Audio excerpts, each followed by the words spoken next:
नमस्कार साथियों, नमस्कार साथियों। मेरे सभी साथी जुड़े मुझसे। अभी आप सभी से निवेदन है कि ज़्यादा से ज़्यादा लोग, जितने ज़्यादा लोग जुड़ सकते हैं जुड़े, बहुत ज़्यादा लोग, और जितना ज़्यादा वीडियो को शेयर कर सकते हैं उतना शेयर भी करें, ताकि हम लोग अब एक बहुत बड़ी रणनीति की ओर जा रहे हैं, बहुत बड़े आंदोलन की ओर जा रहे हैं। तो साथियों, आप सबसे निवेदन है कि जुड़ें, ज़्यादा से ज़्यादा लोग जुड़ें, ज़्यादा से ज़्यादा वीडियो को शेयर करें, जिससे हर व्यक्ति तक ये इंफॉर्मेशन पहुंच सके, हमारे आगे के आंदोलन की जो रणनीति है वो लोगों तक जा सके।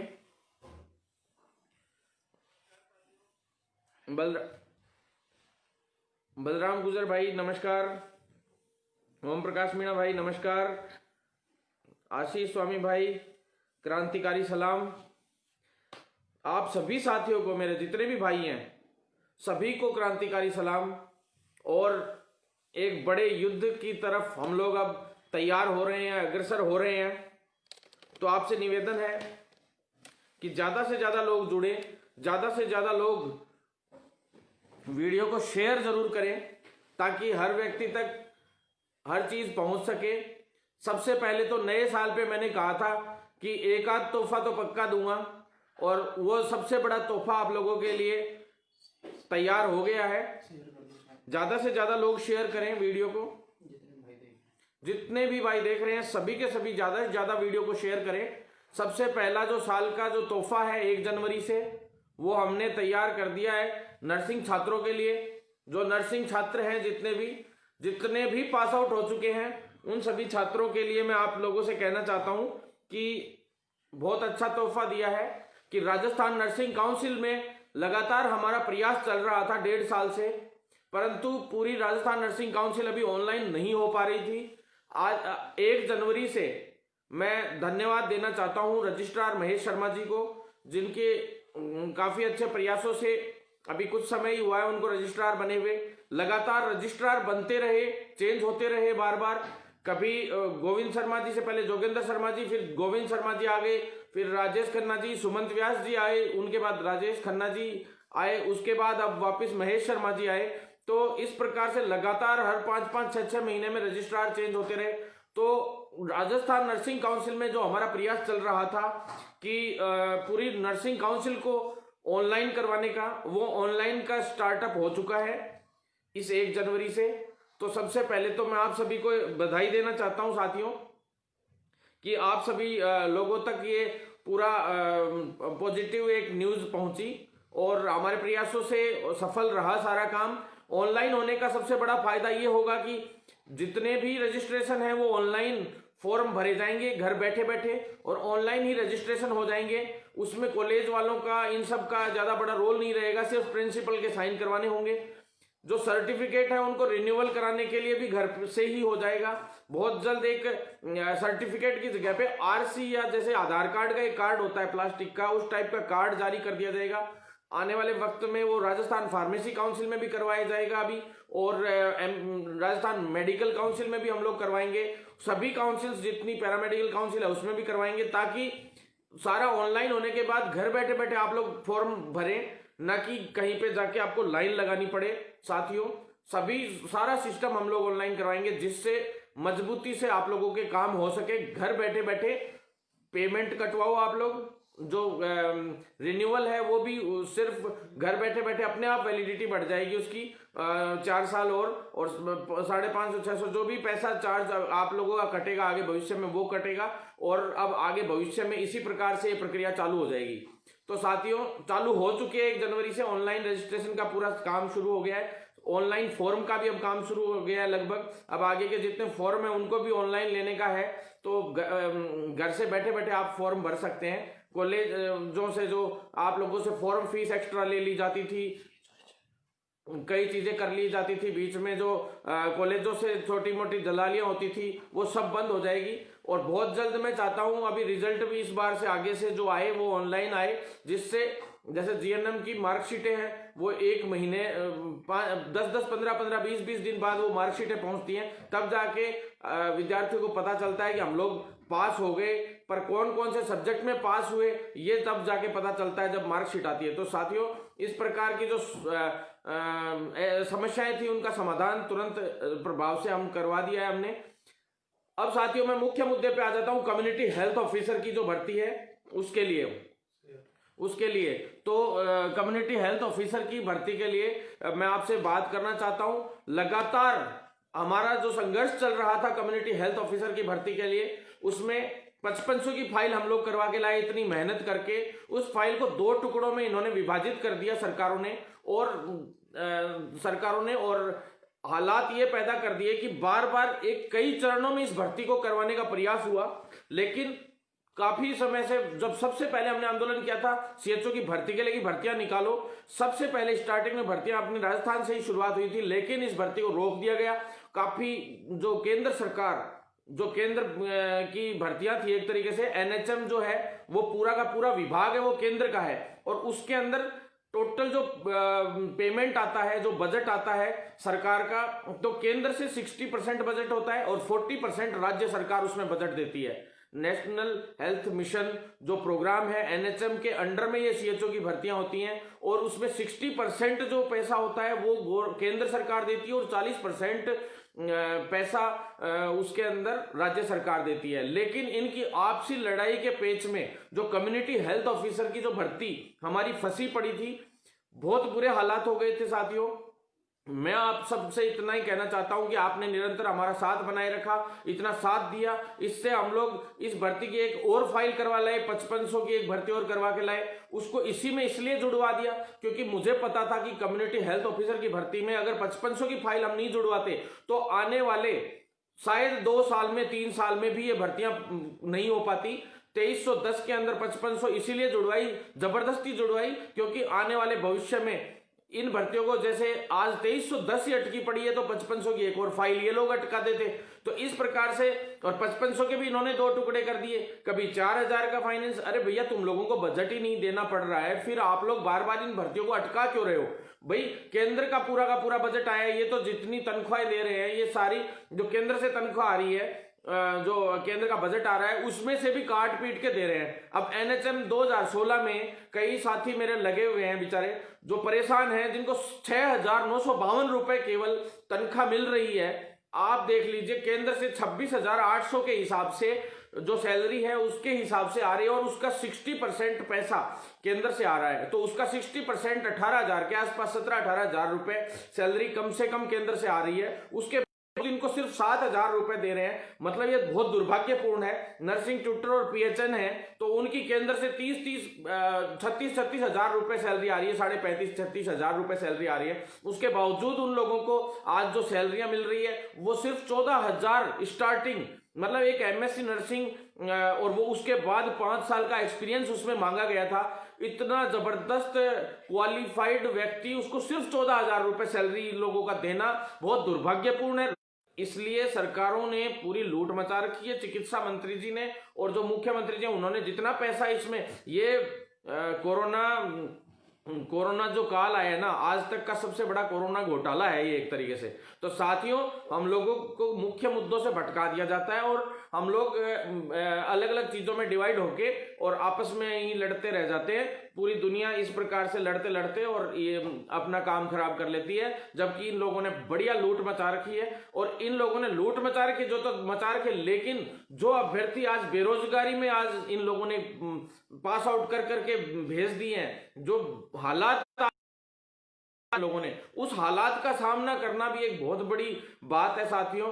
आज मेडिकल फील्ड के सबसे मजबूत होने चाहिए थे कर्मचारी, आज सबसे कमजोर अगर कोई कर्मचारी है और अनएम्प्लॉयमेंटनेस है तो वो मेडिकल फील्ड में फैलती जा रही है साथियों। और क्यों? क्योंकि सबसे बड़े योद्धा अगर कोई थे इस कोरोना के इस महाकाल में, तो सबसे बड़े योद्धा थे, जैसे नर्सिंग के जितने भी लोग थे, कर्मचारी थे, चाहे वो बेरोजगार थे, हर तरीके से उन लोगों ने शुरुआत में 200, 500 लोग इकट्ठे हो जाएंगे। उसके पीछे फॉर्चूनर गाड़ी 10-5 गाड़ियां लेके आएगा फॉर्चूनर नेताजी और चुनाव लड़ने की तैयारी कर लेगा, उसके पीछे खूब भीड़ हो जाएगी। लेकिन जो आदमी इनके लिए लड़ता है साथियों, वो कभी भी, वो साथी लोग कभी भी ये मान लो कि सामने नहीं आते हैं और साथ नहीं देते हैं। तो ये साथ देना शुरू करना होगा।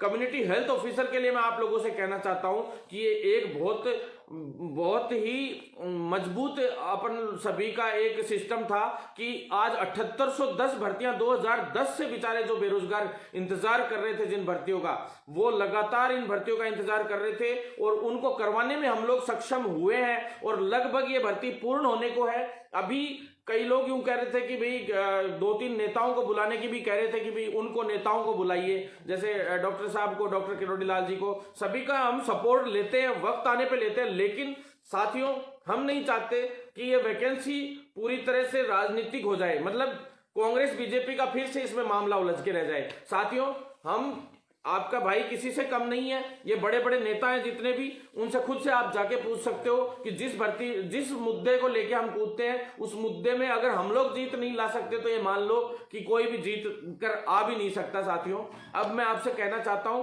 कि कम्युनिटी हेल्थ ऑफिसर की जो भर्ती है उसका जो परिणाम है उसके लिए आज हमारी मीटिंग हुई है।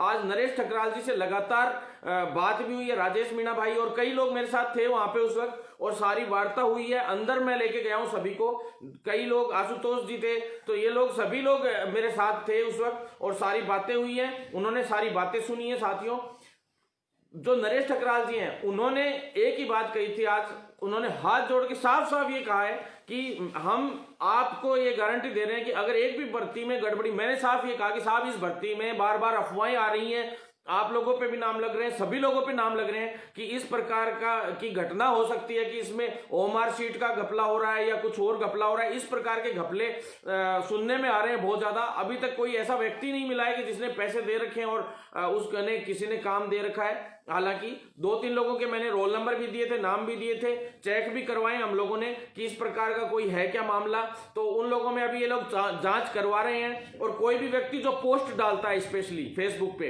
कि भाई इस भर्ती में घपला हो रहा है, तो उन पोस्टों की भी जांच हो रही है। उन लोगों को तुरंत प्रभाव से एसओजी ने अभी 3 लोगों को बुलाया भी था कि भाई आपने पोस्ट डाली थी कि भाई इसमें जो पेपर में गड़बड़ियां हो रही हैं, एक भाई ने कमेंट कर रखा था, तो उसको भी एसओजी वालों ने पूछताछ शुरू कर दी है कि भाई इसमें 6 लाख दिए हैं, किसी ने यूं कह रहा है कोई 7 लाख दिए हैं। तो इस प्रकार से जो लोग बोल रहे थे उन लोगों से एसओजी पूछताछ भी कर रही है कि किसने दिए हैं, क्या कर दिए। इस प्रकार से लगातार पुलिस के लगातार एक दिन में 2 राउंड पक्के होते हैं एनएचएम विभाग के। पहली ऐसी भर्ती है जिसको इतनी सतर्कता से ले रहा है विभाग, और एसओजी भी ले रही है, एसीबी भी ले रही है। हम लोगों ने इतने लेटर दिए उनको, इतना प्रेशर उन लोगों पे है कि घबराए हुए हैं पूरे एनएचएम विभाग के अधिकारी। और अगर इसमें कोई घपला हो गया तो मैंने स्पष्ट शब्दों में कहा है कि एनएचएम विभाग में, मेरा आप वीडियो है ये, आप सुन लेना, चाहे किसी को भी भेजो, भेज देना, धमकी है ये, मान लेना कि एनएचएम विभाग की एक ईंट नहीं छोड़ूंगा, ये मान लेना। इसमें कोई घपला मेरे को सामने आ गया तो ये मान लेना कि सरकार तो छोड़ो, ये मंत्री तो छोड़ो, मैं कह रहा हूं वो हालत करेंगे। पहले भी कई मंत्रियों की हालत कर चुके हैं हम लोग खराब, वीडियो भी पड़े हैं यूट्यूब पे, सारे देख सकते हो। यूनुस खान भी एक बार पिट चुका है, पहले मंत्री था उस वक्त, जब उस वक्त वो सीएम का राइट हैंड था और पूरा सीएम का काम यूनुस खान ही देखता था, उस वक्त हमने उसकी हालत खराब कर दी थी। डीडवाना में गाड़ी फोड़ी थी उसकी, मतलब कई गाड़ी फूट गई थी। अब फोड़ने वाले कौन थे मेरे को नहीं पता, लेकिन गाड़ियां फूट जाती हैं मंत्रियों की।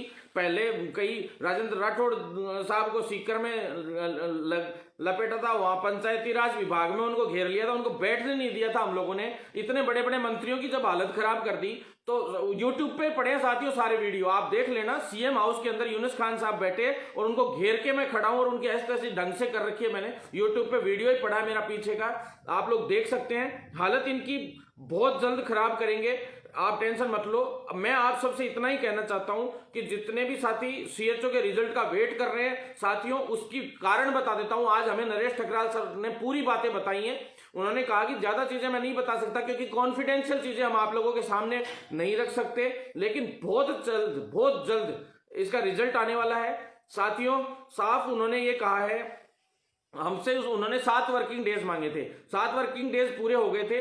आज मैं सीधा उनके पास गया, मैंने कहा साहब 7 वर्किंग डेज हो गए, आप बताओ अब हम लोग क्या करें। अगर आप लोगों के ऊपर, मैंने साफ कहा अधिकारियों को कि आप लोगों के ऊपर अगर कोई राजनीतिक दबाव आ रहा है, मुख्यमंत्री जी दबाव बना रहे हैं, चिकित्सा मंत्री जी दबाव बना रहे हैं, कोई भी दबाव बना रहा है तो आप हमें बताइए, हम चिकित्सा मंत्री को घेरेंगे, मुख्यमंत्री को घेरेंगे, लेकिन हमें इस वैकेंसी का रिजल्ट तुरंत प्रभाव से चाहिए, कुछ भी हो जाए चाहे। हमें इस परिणाम में देरी होने का रीजन क्या है? इस प्रकार से अगर आप देरी करेंगे तो हमें आशंका होती है कि इस प्रकार का कोई ना कोई घपला तो नहीं चल रहा है कहीं, हर व्यक्ति को आशंका होती है। 1.5 महीना हो गया, एमपी में भी रिजल्ट आ गया, उन्होंने कहा एमपी में फॉर्म बहुत कम थे और बहुत कम उन लोगों को, रिजल्ट छोटा सा ही था, एक तरीके से तैयार करना संभव था, लेकिन हम लोगों ने आरपीएससी से और अधीनस्थ आयोग से, दोनों से कंबाइन एक एक चीज लेके और उसके बाद हम लोग इस वैकेंसी का रिजल्ट निकाल रहे हैं। उन्होंने बताया कि जो इसमें मुख्य समस्या अभी पैदा हुई है वो ये आ रही है कि सबसे मुख्य समस्या जो आ रही है वो ये आ रही है कि भाई जो कॉपीज थी, जैसे जो जमा हुए थे, जो ओमार शीट वगैरह सारी चीजें जमा हुई थी, तो उसको जब स्कैन किया इन लोगों ने, और स्कैन करने के बाद कुछ लोगों के जैसे रोल नंबर नहीं आ रहे, किसी के उसमें वो नहीं आ रहे, जो जैसे आंसर वगैरह कोई गिने चुने लोगों के स्कैन नहीं हो पाए थे या कुछ मिस्टेक हो रही थी, कुछ लोगों ने रोल नंबर भी उल्टे सीधे लिखे थे, कईयों ने एप्लीकेशन भी दी थी, इसमें बताया भी था, ग्रेवियंस वगैरह भी दी थी लोगों ने। तो साथियों उसमें स्कैन नहीं होने की वजह से दिक्कतें आई थी, तो उनको उन कॉपीज में छोटा मोटा जो मिलान नहीं हो पा रहा था गिनी चुनी में, तो उनको पूरी तरह से कोई भी बच्चा, एक भी स्टूडेंट आज रह जाता है रिजल्ट से वंचित, तो वो कल कोई कोर्ट में जाके खड़ा हो जाएगा। और हमने पहले ही मैंने सबसे पहली मांग यही करी थी कि ये भर्ती कम्युनिटी हेल्थ ऑफिसर की होती है, तो इसके अंदर कैविएट ले सरकार, खुद विभाग भी कैविएट ले, ताकि इस पे स्टे नहीं आ सके। कैविएट जब किसी भर्ती में लग जाता है तो बिना किसी रीजन के आप स्टे नहीं दे सकते, जज स्टे नहीं दे सकते इसमें भर्ती में। तो साथियों मैं आप सबसे इतना ही कहना चाहता हूं कि जो कॉपीज का इन्होंने बताया कि भाई कॉपीज में थोड़ा सा स्कैन में छोटा मोटा रोल नंबर का इस प्रकार की हेराफेरियां आ रही है, चीजें आ रही थी, तो इसमें दिक्कतें आ रही थी। तो साथियों वो दिक्कत आने की वजह से जो आज से प्रक्रिया शुरू हुई है एक चीज की, वो मैं बता देना चाहता हूं आपको। पहले बीच में 1 महीना रोस्टर खा गया इन लोगों का, उन्होंने साफ बताया कि 1 महीना हमारा रोस्टर खा गया, 1500 वैकेंसियां जुड़ना और रोस्टर उनके डिवाइडेशन पूरा उसके हिसाब से, तो वो इनका गड़बड़ हो गया था। बहुत इन्होंने मेहनत करके उसका तैयार किया है। फिर उसके बाद आज से जो फिजिकली जो नहीं हो पाई थी कॉपियां वगैरह, जिनमें छोटा मोटा मिस्टेक हो रखा था, वो सारी कॉपीज फिजिकली चेक हो रही हैं बिल्कुल कैमरों के सामने, और पूरा जल्द से जल्द उसके 1-2 दिन में, 2-3 दिन में लास्ट परिणाम पूरी तरह से तैयार हो जाएगा। जो चंद लोगों का बच गया था, कोई मिस्टेक हो रही थी, वो सारी चीजें इन लोगों ने कर दी हैं। इसके बाद उन्होंने यूं कहा है कि वीकेंड है ना, इसके अंदर हर हाल में रिजल्ट वीकेंड तक जारी हो जाएगा, चाहे इन्होंने बार उस दिन भी हम लोग गए थे तो बोले थे वर्किंग डे प्लस, मतलब टोटल हमें 7 दिन और दे दीजिए, उन्होंने 7 दिन हमसे मांगे थे, लेकिन हमसे उन्होंने फाइनल डेट बता दी है कि भाई 11 तारीख, ये जो आने वाली 11 तारीख है, 11 जनवरी से पहले हर हाल में 11 जनवरी तक, या 11 जनवरी से पहले या 11 जनवरी को रिजल्ट जारी कर दिया जाएगा।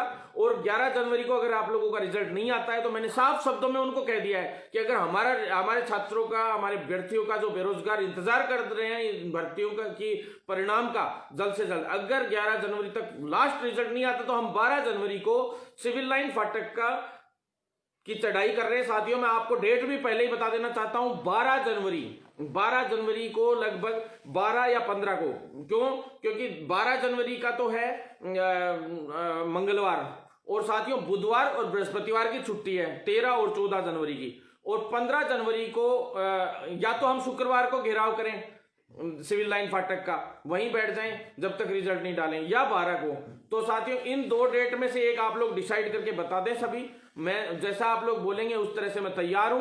कोई भी अगर इसमें कोई घपला हो रहा है इस भर्ती में, आप मुझे सबूत दे दीजिए, मैं हाथ जोड़ के रिक्वेस्ट कर रहा हूं कि आप मुझे सबूत दे दीजिए। मैं गारंटी ले रहा हूं चंद मिनटों में मैं इस भर्ती को खत्म करके दोबारा से एग्जाम करवा दूंगा जबरदस्ती, लेकिन सबूत होना बहुत आवश्यक है। साथियों JN की भर्ती में भी डॉक्टर किरोड़ी लाल जी के साथ आंदोलन में भी मैं था, मतलब हम लोग थे, उस भर्ती में भी जल्द से जल्द ये मान लो रद्द करवा के, और हमने दोबारा से इस भर्ती को करवाने के लिए अभी चालू हो गई है प्रोसेस। बहुत जल्द आप लोगों को जयन जो भर्ती है उसमें आप लोगों ने वीडियो भी देख लिया होगा, जयन भर्ती वाला, जिसमें मैंने वो भाषण भी दे रखे थे और कई वीडियो भी वायरल हुए थे साथियों। तो हम लोग हर तरीके से साथियों आप लोगों के लिए लड़ाई लड़ते रहेंगे। इस सीएचओ भर्ती को बहुत जल्द पूरा करने का है कि बहुत जल्द हर हाल में इसको पूरा करें। कई लोग इग्नू के चक्कर में पड़े हैं, तो चिंतित होने की आवश्यकता नहीं है, कोई इग्नू का चक्कर नहीं है। इसमें आरयूएचएस से ही कोर्स करवा के पूरा 6 महीने का जो ब्रिज कोर्स ट्रेनिंग है वो ब्रिज कोर्स करवा के और जल्द से जल्द ज्वाइनिंग दी जाएगी। आप लोगों को चिंतित होने की आवश्यकता नहीं है। अब मुझे बस मैं इतना चाहता हूं कि आपस में एक दूसरे के लिए भ्रामकता नहीं फैलाएं, उल्टी सीधी बात नहीं फैलाएं, जिससे जो ये नेगेटिविटी फैलती है वो थोड़ी सी अच्छी नहीं लगती साथियों। मैं इसलिए कहना चाहता हूं कि आप लोग जो ये भ्रामकता फैलाते हैं उसकी वजह से दिक्कतें कुछ नहीं आनी है। दिक्कतें यही आनी है कि आगे आने वाली 500 जो भर्तियां हैं, 1500 जो वैकेंसीज और लेके आ रहे हैं हम फरवरी मार्च में साथियों, उनमें दिक्कतें आने लग जाएंगी, क्योंकि साथी सभी एकजुट रहेंगे तो और भर्तियां भी निकलवाएंगे। 10,000 वैकेंसीज और निकलवाने के लिए हमारा आंदोलन है। फरवरी के फर्स्ट या सेकेंड वीक में महारैला सरकार के खिलाफ हम कर रहे हैं। उसमें लिखित परीक्षा से भर्तियां हो सारी की सारी, पूरे राजस्थान की हर एक भर्ती लिखित परीक्षा से होनी चाहिए। प्लस उसमें नर्सिंग की 10,000 सेकेंड ग्रेड स्टाफ नर्स की भर्तियां होनी चाहिए, प्लस नर्सिंग ऑफिसर पदनाम ये वगैरह सारी चीजें, उसमें बहुत सारी मांगे हैं। प्लस उसके अंदर जितनी भी भर्तियां हैं, चाहे वो नर्सिंग की हैं, फार्मेसी की भर्तियों की मैं आपको कह देना चाहता हूं, एएमओ की भर्तियों के लिए मैं कह देना चाहता हूं, अदर जो वैकेंसीज हैं जितनी भी हैं, पैरामेडिकल की आने वाली भविष्य की वैकेंसियां सारी की सारी रिटर्न एग्जाम से मैं करवाऊंगा। इसके लिए हमने फाइल भी चलवा दी, आप लोगों को बता देना चाहता हूं। मुकुल शर्मा जी हैं, उनका वो वीडियो अभी तक नहीं डाला गया है, वो वीडियो मैं डाल दूंगा। कल सुबह आपके पास वीडियो आ जाएगा यूट्यूब पे, आप देख लेना पूरा का पूरा, जिसमें फाइल चला दी गई है। एसीएस साहब जो सिद्धार्थ महाजन जी को मैं धन्यवाद देना चाहता हूं कि वो कल रिलीव हो गए, कल चले गए। अब तक 3 एसीएस चेंज हो चुके हैं साथियों, बस वो जा ही रहे हैं एसीएस साहब, यूं मान लो रिलीव ही हो गए एक बार, फाइनली तय सा हो गया है। तो उन्होंने पहले तो सबसे पहले तो रोहित कुमार सिंह जी थे, वो चले गए, उसके बाद आए वो चले गए, उसके बाद अखिल अरोड़ा जी एसीएस यानी जो सबसे करता धरता ही एसीएस होता है, यूं मान लो पूरी मेडिकल फील्ड का, मंत्री के अलावा दूसरा। तो साथियों अधिकारियों में जो आईएएस सबसे बड़ा मालिक होता है पूरी मेडिकल फील्ड का एक तरीके से, वो होता है एसीएस, जो सेक्रेटरी है, मुख्य चिकित्सा शासन सचिव है जो मुख्य। तो वो अभी जो सिद्धार्थ महाजन जी थे उनकी जगह पे दूसरे आने वाले हैं थोड़े दिन में। तो साथियों जो बार बार एसीएस बदले उसकी वजह से भी इन भर्तियों में बार बार दिक्कतें आई, क्योंकि एसीएस साहब भी इसकी निगरानी में भी ये भर्ती हो रही थी सीएचओ की। इसके अंदर जितनी भी जो ओमार शीट की कॉपियां थी वो कैमरे के सामने सारी रखी गई थी। 12 अधिकारी उसमें मौजूद रहे हैं, ये बताया जा रहा है पूरा, जो उन्होंने बताई है सारी चीजें। और पूरा निगरानी में हुआ। जस्ट 10 तारीख को एग्जाम हुआ, उसी के अगले दिन जस्ट वो सारा होके, और फिर उसके बाद एक कॉपी सभी एक सीएमओ में गई बता रहे हैं, एक वहां पे एसीएस साहब के पास, एक निरंजन कुमार आर्य जो प्रमुख शासन सचिव है पूरे राजस्थान के, मुख्यमंत्री के इक्विवेलेंट जो प्रशासनिक अधिकारी की पोस्ट होती है, 2 नंबर की पोस्ट है पूरे राजस्थान की। तो साथियों निरंजन कुमार आर्य वो प्रमुख शासन सचिव जो हमारे पूरे राजस्थान के हैं, उनके पास, और एक एनएचएम एमडी के पास, और एक जो अभ्यर्थियों के पास कॉपी थी एचओ की भर्ती जो एग्जाम दिया था आप लोगों ने उसकी थी। तो साथियों आप लोगों को चिंतित होने की आवश्यकता है। भर्ती के बारे में आप लोग मुझसे कुछ भी पूछ सकते हो, लेकिन मैं इतना कहना चाहता हूं कि बार बार लोग पोस्ट डाल देते हैं, कल आ जाना, परसों आ जाना, मंडे को इकट्ठा होना है, बुधवार को इकट्ठा होना है। साथियों इन चीजों से कुछ नहीं होने वाला। 10-10, 20-20 लोग वहां पहुंचते हैं, 5 लोग भी नहीं आते, 10-10 लोग तो छोड़ो। आज की किसी भाई ने पोस्ट डाली थी, आज पता नहीं किसने की भी, आज वहां इकट्ठा होना है साथियों। वहां पे क्योंकि कार्मिक विभाग से हमने फाइल तो बनवा के भिजवा दी है, लेकिन इसको तुरंत प्रभाव से जल्द लागू किया जाए इस पूरे सिस्टम को, तब जाके ये मामला बैठेगा। साथियों मैं आप सबसे इतना ही कहना चाहता हूं कि आप लोग साथ बनाए रखें, एएमओ के मेरे साथी हैं जो आज स्वास्थ्य विभाग में जाके मिले भी हैं, लेकिन उनसे मैं कह देना चाहता हूं कि मेरिट पे भर्ती ये लोग करने के पूरे मूड में है। सरकार एएमओ की भर्ती में आप लोगों से निवेदन है कि आप लोग विरोध दर्ज नहीं कर पा रहे हैं। जब तक आप मजबूत विरोध दर्ज नहीं करेंगे, मैं आपसे कहना चाहता हूं आप लोग साथ दीजिए। मैं पक्की गारंटी देता हूं आपको, एएमओ की भर्ती लिखित परीक्षा से मैं करवा के दिखाऊंगा। आप लोगों ने कोर्ट में भी लगाने के लिए मेरे पास कई लोगों के फोन आए हैं। डॉक्टर बुडानिया जी के भी मेरे पास फोन आए थे। चाहता हूं कि आप लोग एकजुट रहें, मजबूती से लड़ाई लड़ें, अन्यथा इसी प्रकार से ये सारी भर्तियां ऊपर नीचे होती रहेंगी और ये लोग हर प्रकार से बेवकूफ बनाते रहेंगे। धांधलियां होंगी, जैसे पैरामेडिकल वाले छात्रों के साथ हुआ। आज राजस्थान पैरामेडिकल काउंसिल की जो भर्तियां हैं, उसके जो डिग्रियां हैं, उनको तो पीछे छोड़ दिया गया। उसमें बेचारे 5-5 साल में 2-2 साल के डिप्लोमे हैं, उनको 5-5 6-6 साल लग जाते हैं और वो पास नहीं हो पाते। उनकी टाइम पे एग्जाम नहीं होती। उनके साथ इतना बड़ा लोगों को इसमें फायदा मिला। नेटवर्क प्रॉब्लम आ रही है साथियों, नेटवर्क प्रॉब्लम आ रही है बहुत ज्यादा। मैं वापस बाद में इस भर्तियों के बारे में आपसे बात करूंगा। बहुत ज्यादा नेटवर्क प्रॉब्लम आ रही है। मैं आपसे हाथ जोड़कर एक बार विनती करता हूं कि आप लोग साथ बनाए रखें, ज्यादा से ज्यादा वीडियो शेयर करें, जिससे हर व्यक्ति तक ये वीडियो पहुंच सके। पैरामेडिकल के मेरे साथी हैं, उनके साथ गलत नहीं हो, इसलिए मैं आपसे निवेदन करना चाहता हूं कि आप लोग इसी तरह से साथ बनाए रखें और इसको जल्द से जल्द इस भर्ती को पूरा करेंगे। बहुत जल्द इस भर्ती को पूरा करेंगे साथियों। धन्यवाद। और ज्यादा से ज्यादा इस वीडियो को शेयर करें। और प्रमोट वाले साथियों के लिए भी मैं एक आखिरी वर्ड बोलना चाहता हूं कि 12 को जो घेराव है उसमें प्रमोट के लिए भी हम लोग बात रखेंगे। साथियों, आप लोग हमारे साथ दें, जिससे हम लोग इस पूरे सिस्टम को तैयार कर सकें। ज्यादा से ज्यादा लोग मजबूती से जुड़े, फॉलो करें, ट्विटर पे पेज पे भी फॉलो करें और ज्यादा से ज्यादा वीडियो शेयर करना, ताकि हम लोग मजबूत हो सके और इन आंदोलनों को मजबूत कर सकें। आने वाली 12 तारीख